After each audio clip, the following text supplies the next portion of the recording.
5, 4, 3, 2, 1 and physically move before your brain kills it. Hey everyone, I'm the Anonymous Investor. Welcome back to the channel, and today we're going to talk about the 5-second rule, transform your life, work, and confidence with everyday courage. This is a book by Mel Robbins. It is one of my favorite books. I feel like I say that every time when I talk about books, but this book I truly believe can change your life. This book gives you a tool to actually accomplish things that you've always wanted to do. It even helps you deal with anxiety, deal with stress, deal with worry. It is such a powerful tool, and it's such a simple tool. Now here's the thing, just because it's a simple tool, it doesn't necessarily mean it's easy. Sometimes it's the simplest things in life that are the hardest to do, right? The things we know we ought to do, as simple as they are, it might be difficult, but this is the tool that will help you. So what is the 5-second rule? It's basically this idea that the moment you have an instinct to act out and go, you have to count down 5, 4, 3, 2, 1, and then just do it. You have to act. Because what happens if you don't act is that your brain will kill that instinct to act, and then it's over, right? Think about all the time you've always had an urge to do something, this desire, just burning desire to do something, but then your brain kicks in, you start thinking about all the reasons you shouldn't do it, and you never do it. The idea has just been killed off. So the reason this works, I know it's very simple, 5, 4, 3, 2, 1, go, is that it activates your prefrontal cortex, which is the part of your brain that is responsible for all the executive functions, such as focusing and attention. And so a big idea in the book is that you will slowly change your life with 5-second decisions, a single little bit at a time. So another part of the book that I really like, it talks about everyday courage. Not courage, but everyday courage. So normally when you think of courage, you think about people that have done really great acts of courageous effort that required just standing up against giants. But that's not what this is about. Everyday courage can be something as simple as getting out of bed. I'm sure you never thought about that as courage, right? Maybe picking up the phone to call someone. Maybe sending that text. Maybe if you're a student, raising your class in hand to speak up when the teacher asks for whoever knows the question to an answer, or the answer to a question. Those are examples of everyday courage. So the important thing to know about this is that you will never ever feel like doing the things you should do, right? You know you ought to be healthy and go for a run. You know you ought to exercise. You know you ought to eat right, but you will never ever feel like it. And it's important that that's highlighted because I think people, for the most part, we like to think that we're these logical creatures where we just know, okay, this is what I should do. 1 + 1 = 2. But that's not the case. As logical as we think we are a lot more emotional. We're actually more of emotional creatures who just happen to think, and then we try to convince ourselves with logic that, oh yeah, I came up to this logically, but that's not the case. Most of the time, it's how we feel, right? Whenever you get out of bed, you're not saying, when your alarm goes off like at 6, 6:30, whenever you have your alarm to go off, you don't ask yourself, you don't tell yourself, oh, I ought to get up, or I should get up. You tell yourself, I don't feel like getting up. You always have that feel word in there. So that's an important part, and this is why, going back to the rule, 5, 4, 3, 2, 1, that helps you get rid of what you're feeling and just acting on it. And a big reason why you should act on it is because essentially, like, we like to tell ourselves, we convince ourselves that, oh, it's just a snooze button one time. Oh, it's just, I'll eat bad this one time. Oh, I won't do my homework this one time. Oh, it's not a big deal. I won't raise my hand. It's not a big deal. I'll do it next time. But what ends up happening is you start developing these bad habits. And over time, these bad habits, if they continue to go unchecked, they essentially become your reality. They become who you are. So now you're hitting the snooze button 10 times, right? Before you said 1 time, then 1 turned to 2, then 2 turned to 3, and so on. You said you'd raise your hand the next time, but you never did. And then the next time you had an opportunity, you still didn't do it. And then a whole semester has passed and you never ever spoke up in class and you feel really bad. So bad habits over time, they will go unchecked, and then that just becomes your reality. So in the book, the author describes how she came up with this rule, and funny enough, it had to do with not being able to wake up on time. She described her life as she would fail before she even got out of bed. I'm going to repeat that, and then I want you guys to really think about that. How many of you feel that way? You fail before you even get out of the bedroom. That's a tough pill to swallow, because if you are starting the day like that, like as if you're already a failure when your day hasn't even started, you are literally just waking up from the night before and you already feel like your life is falling apart, that is such a bad place to be at. So I don't know who's listening to this, whether you're an adult, whether you're a student, whether you're a kid, teenager, but I can just imagine the amount of stress. Now, again, I told you guys in a previous video, I work in education, so I talk to a lot of students, and a lot of them do describe this, where they wake up late, and then they're rushing to get to their first class. And right now, this time recording this video, everything is on Zoom, and they feel like they're not ready. Then they find out their Chromebook was in charge. Then they forgot they didn't do the homework, and it's such a mess. So in order the fact that you can just use a simple rule and start changing your life by doing something as simple as getting off early, that'll be super, super beneficial to your life. So let's go back to the rule. And I feel like I'm kind of glossing over it, but it's also because, again, it's simple. The rule, once again, is just as simple as whenever you get the urge, whenever you get the instinct to do something, to act towards a goal, all you have to do is calm down and say 5, 4, 3, 2, 1. And the minute you hit 1, you go and you do whatever it is you said you were going to do. I actually used that rule before I decided to record this video. I have been putting off this video for the past 2 days, and I've been telling myself, okay, I'm going to record the video on the 5-second rule. I'm going to do it. But I never did it. And then I told myself, okay, I need to get this video out by tomorrow.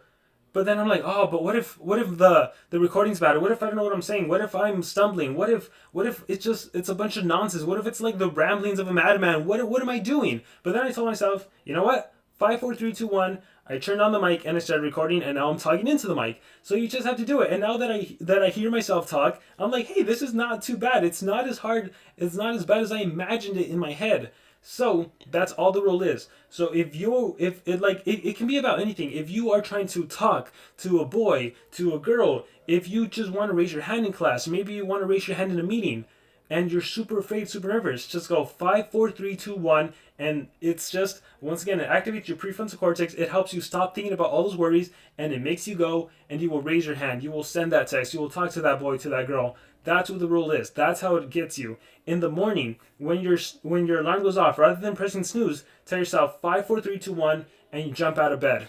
And you might be wondering again, why does it work? Other than, okay, so it activates my prefrontal cortex. Why can't I do 1, 2, 3, 4, 5? Well, what happens if I say 1, 2, 3, 4, 5?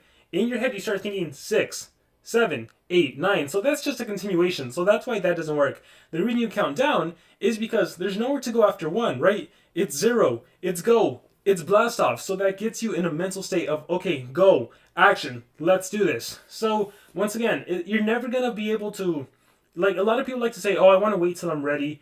But that's not how the world works. It's never, you're never going to be ready. There's never an optimal time to work. There's never, okay, everything is perfect. I got everything set how I want it. That's not how it works. So you have to just start getting your mind in a way where it's like, okay, even if I don't feel like doing something, even if I don't want to do something, 5, 4, 3, 2, 1, go. Let's do it anyways. There's a really great quote in the book where it says something along the lines of waiting until you're ready is essentially the same as expecting for something to not happen, which I think is pretty powerful because, again, I'm an educator, I work with students, and a lot of times when I'm talking to students, so what is your goal for the year? What do you want to do? What do you want to accomplish? They're like, oh, I don't know, I'll figure it out as time goes on. But if they're not actively like searching for something, it's not just going to come to them. That's just not how it works.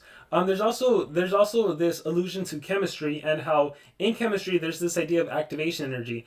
Activation energy is basically the minimum amount of energy required to begin a chemical reaction.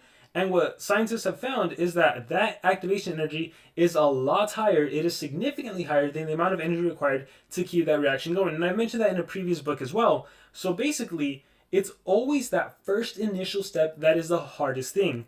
Again, I'm a runner. If I want to run, I run 6 miles a day. The first step is literally the hardest step. You know, I get my shoes on and actually stepping outside and doing that first step. I always take so long to get that first step. But once I do that first step, I can keep on going and come back without even stopping.